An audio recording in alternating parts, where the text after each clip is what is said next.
Many of us, we choose leaders. We're impressed by the physique, impressed by their intellectual power, we're impressed by eloquence. But that is not the way God chooses leaders. Jesus, as a leader, is always inclusive. He came for the ordinary people, not for the elite. He came for the poor. He came for those who were marginalized.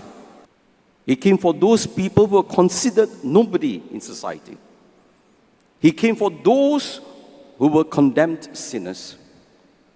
Jesus was one with them. And he was reaching out to them. Not to the religious leaders, but to them. Because Jesus' leadership is very inclusive. He has a heart for those who were oppressed. He has a preferential option, in other words, for the poor and the suffering. This is the kind of leadership. This is the kind of attitude every person should adopt. Being inclusive in our approach. Supporting especially those who are weak in society. Those who are vulnerable. And therefore, whether we are leaders, whether we are collaborators, there are a few important points we need to learn. Firstly, is the work we do inclusive? It is very important, and I keep on emphasizing, inclusivity means we work as one. Unity in mission. That's why all must work together. There should be no competition. It should be mutual empowerment. But if you're only caring for your organization, then you are insecure, inward-looking, not going out. That kind of leadership would destroy the organization and it will deprive the poor of our services. We are all different. Precisely, we have many affiliated bodies because no one can ever reach to everyone on his own. We need as many organizations as possible to attend to the specific needs of the community. Inclusivity, collaboration. But it also means to say inclusivity not just among organizations, inclusivity also in leadership. It means to say we have to make sure that our team works together. In my office, every staff is equal. Even my domestic helper is treated with the same respect and love as I give to the HOD, head of departments. Everyone is equal, different responsibilities, and that is how we create community. That is how we build family, empowering and reaching each other.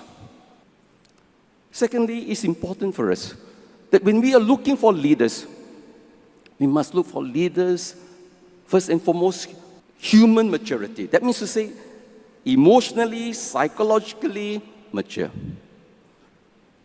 If you have a leader who lacks human maturity, the leader can be very smart, very intelligent, very hardworking. He will destroy everybody because of his insecurity, because of his fears. And that will be destructive. So it's not enough to find a leader that is very intelligent, very good at organization, but a leader must be one who is humanly matured. And that is a problem for us today. There are some people who say, oh, no, Bishop, I'm so intelligent, I got so many degrees, I should be a leader, I want to be a priest. Yeah, you can, but you are emotionally, psychologically immature. You will cause more problems for the community. Thirdly, a leader, and all of us, in fact, we need to be spiritually connected to God. If we do not pray as we serve, we are in trouble. So it's very important, my dear brothers and sisters, that we must put our house in order. God first, prayer life first, and then we can talk about service. Then we can talk about empowerment. We need to work together. We need to have good leaders. But we need to have good leaders who will help everybody to find their potentials. Let us pray for the same gift of Jesus. He chose Levi. He saw in Levi a great apostle, evangelist. No one could see the goodness in him, but Jesus read the heart of Levi. He was searching for God. He was searching for meaning in life. He got plenty of money. He was searching for meaning in life. And Jesus called him, gave him that meaning. From now on, you don't just make money. From now on, you become fishers of men.